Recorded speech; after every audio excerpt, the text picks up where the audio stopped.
Here we go.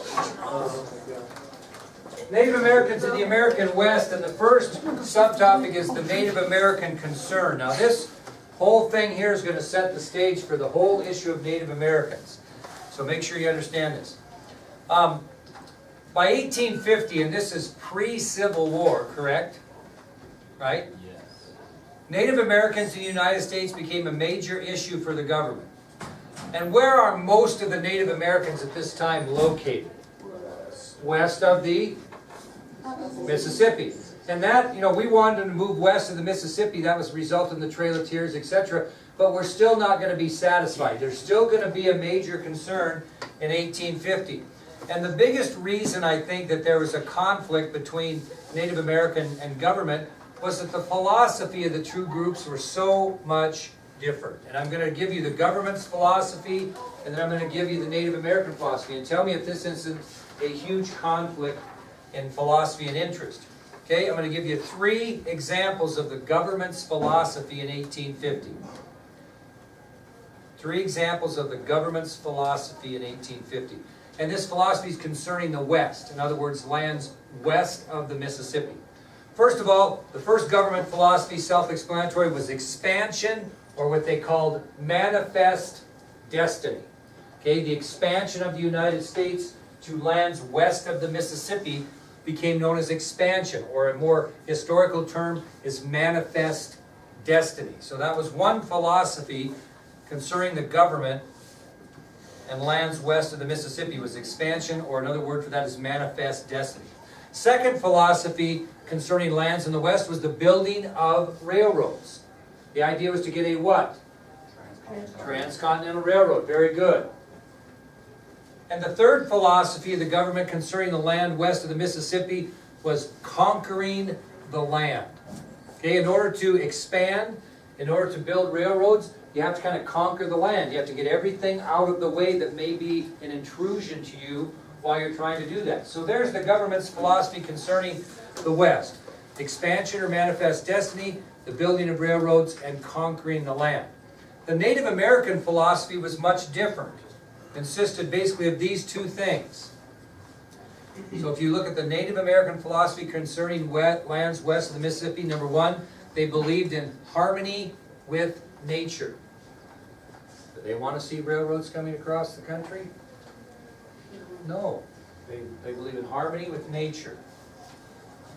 And another thing, most importantly, is that Native Americans viewed the land west of the Mississippi as a gift that no one, what? Owned. No one owned. They saw the land as a gift that no one owned. So you can see a tremendous difference in philosophy between the 2 sides that's going to lead to a concern about Native Americans in lands west of the Mississippi. Now the military also, we talked about the government's philosophy and the Native American philosophy. The military also had a philosophy for the future of Native Americans west of the Mississippi. Okay? The military also had a philosophy concerning the future of the Native Americans, and it consisted of these 2 concepts. Okay? The first concept the military had was containment. Okay, what does that basically state in Native American history? Putting Native Americans on reservations. Contain them. Containment. And if containment didn't work, their second concept was extermination. Extermination. So, that's seriously, that was the military's philosophy in 1850 concerning Native Americans in the West. Contain them, and if you can't contain them, exterminate them. Okay? Now, that'll take us to our next subtopic then, which is the Plains Indian way of life. And what we're talking about are Indians that live on the Great Plains, between the Rocky Mountains and the Mississippi River. The Plains Indian. And we're going to tell you about their way of life. And you have to understand their way of life if you're going to understand the whole situation here.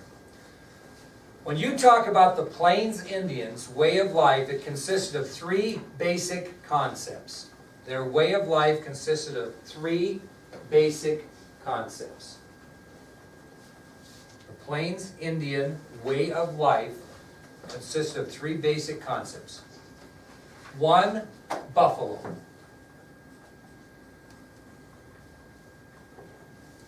2, freedom. And 3, religion. Those were the 3 concepts that made up the Plains Indians' way of life. Buffalo, freedom, religion. Now, there's only, these 2 things had to stay constant for a Plains Indians' way of life to exist. These 2 things had to be constant in order for that way of life to work for them.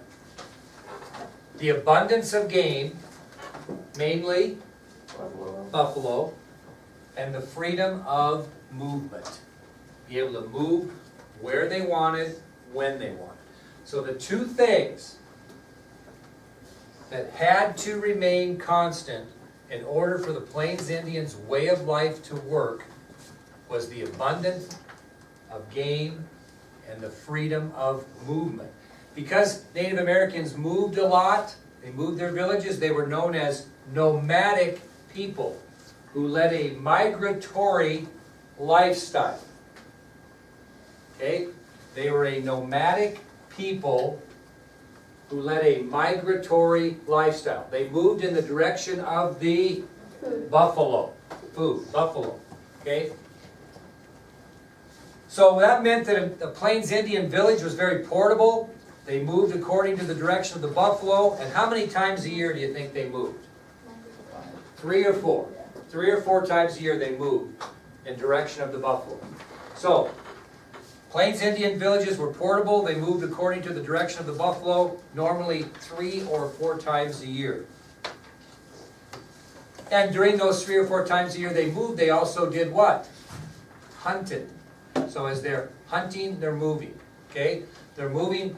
Basically what happens is the warriors go out, hunters go out, and they make their stay with the buffalo, harvest as many, village comes in behind it. Okay? Now, the buffalo provide the Plains Indian with most of its food supply. Did they shoot and kill deer? Did they shoot and kill rabbits, squirrels, etc.? Yes.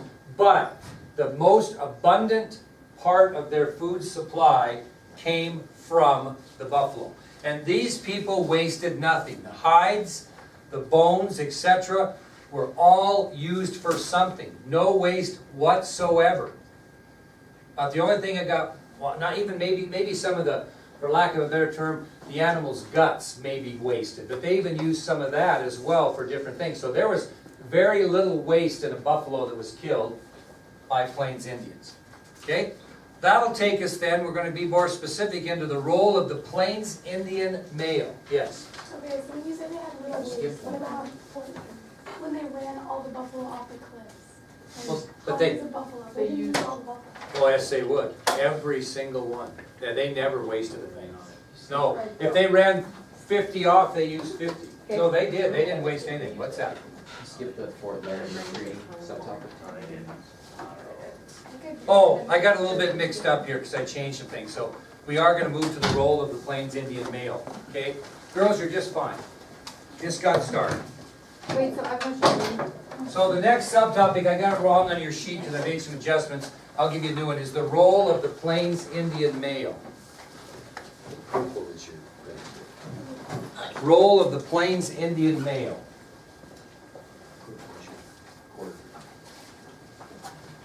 I mixed these up a little bit. I want to do something different, so just bear with me. Now, the Plains Indian male had 2 responsibilities to his people. That of a hunter or provider, and that of a warrior or protector. So the Plains Indian male had 2 responsibilities to his people. That of a provider or hunter, and that of a protector or warrior. Just didn't underline. Same thing. Now, when you think of the role of provider or protector, a male Plains Indian spent 80% of his time being a what? What? Provider or hunter. Very good. So only 20% of the time that a Plains Indian male existed did he serve as a warrior protecting his people. 80% of his time was that of a provider or hunter. 20% of the time as a protector or warrior. Now, Plains Indian males were really under the care of their mothers and grandmothers until they were 5. Once they turned 5, they began their training and would become very proficient in the roles of protector and provider. And how long do you think they trained them? When were they done with their training? When they were age? Close, 15. So, 10 years of training to become a proficient protector and provider. So males were under the care of their mothers and grandmothers until they were 5. Once they were 5, they began to be trained until the age of 15. And they would become very proficient in both roles of protector and provider within the tribe. Okay? So let's break those up and tell you about the role of hunter or provider. Okay? Kind of give you some details. I think you'll be interested. We are the warland warriors. You know, we'll get to warriors, but right now we're talking about hunters. Okay, the bow that was used by a Plains Indian hunter was made from very hard wood, usually oak, and was formed in the shape of what? The new moon. See? Huh? What's a new moon? If you see a new moon, you don't get a full moon right away, you get a part of a moon. You get a moon kind of like that. So the bow of a hunter was made of a very hard wood such as oak, and it was formed in the shape of what they called the new moon. Let's talk about the arrows for a hunter, because they're going to be different than that of a warrior. The arrows were made of willow, and they were designed as follows. They were made of willow and designed as follows. This is the arrow of a hunter. 3 feathers. Why 3? Any bow hunters in here? What's one arrow? When you go bow hunting, you have 3 feathers on your arrow. Usually 2 are one color and 1's a different color. What do you do with that off color? That's your aiming arrow. So these arrows had 3 feathers, including a guide feather for accuracy, because it was important you were accurate. Okay, because a proper aim was important when hunting. We had a 3-feathered arrow and provided a guide arrow. When you go bow hunting, I go bow hunting. I've got my arrows have 2 white feathers and 1 green, and the green has to be down. Okay, it has to be down. If it's this way or this way, it makes a difference. So you have a guide arrow, but not as sophisticated. A guide feather, yes. So that's why they had 3 feathers, because one was used as a guide or aiming device. Now, the arrows were also marked by a color. The arrow was marked by a color. Why? Why did they color their arrows? Different. Close, so you can find them in what? To differentiate them. Yeah, who shot what? Okay, if you have different markings on your arrows, it comes from a different hunter, so you could identify who shot what. Okay, so the arrow was marked by color to determine which hunter made the kill for his family. What were the arrow heads or points originally made of? Stone. Okay, stone. Later, they transgressed into what? Anybody know? No? What'd you say? Bones? No? What's that? No? Get away from rocks. Metal. From where? Where did they get the metal? What? Well, but where specifically? Okay, where would you get metal if you traded some with the trader? What might be their metal on? Everybody buys these to plant pretty flowers in nowadays. Pay good money for them. What? No? A lot of people like to cut them in half and put their plants in them. Barrels. Have you ever seen an original wood barrel? They have metal around them to hold them together. So the arrow points later transgressed into metal from barrel hoops. Those hoops that go around the barrel. Okay? So we start out with stone, and some of them transgressed to metal. When they got to trading at rendezvous or whatnot, they would get those barrels and they'd take that metal and make the arrowheads out of them, so to speak. Now, the arrow's length was the elbow to the tip of your finger plus a hand. So there's what they did when they measured the arrows. Each person may be a little different. From their elbow to the tip of their finger plus a hand. So there you go. That's how long the arrows were. Elbow to your tip of the finger plus a hand. Now, which way is horizontal? Which way is vertical? Okay, which way were the arrowheads put in the arrows? Horizontal or vertical?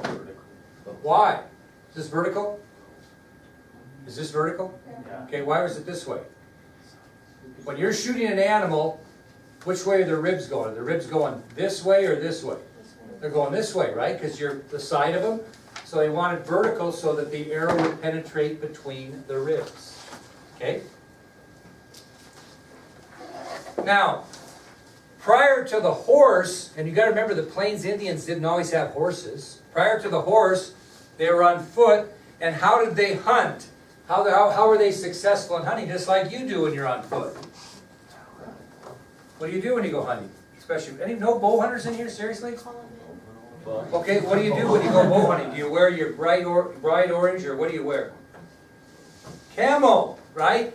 That's what they did. They camouflaged themselves. They were in disguises to try to make them invisible from their targets because they had to sneak up on them. Just like when Blaine is bow hunting, he's hiding in a blind, or he's up in a tree stand or whatever, but he's going to cover himself up so that animal doesn't see him.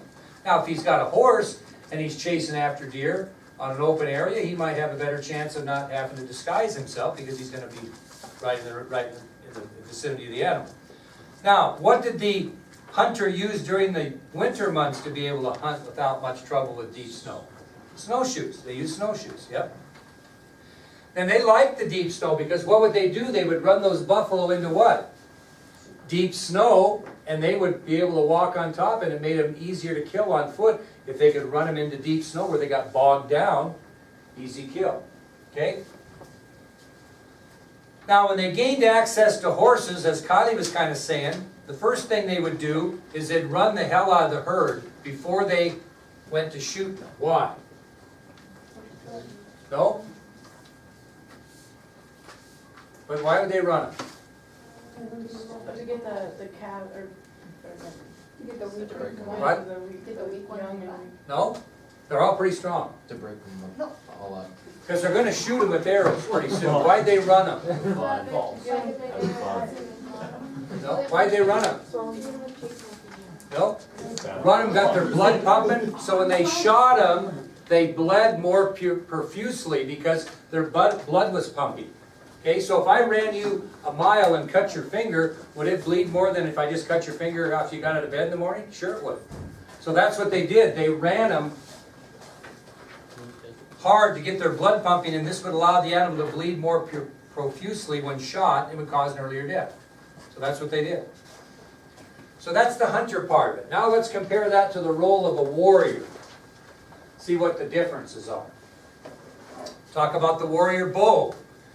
Is there a good chance it was also made from hardwood wood such as oak and formed in the shape of the new moon? Yeah. Sure it was. Yeah, same thing. But the arrows were a little bit different. They were still made of willow, but how many feathers did they have? Instead of 3.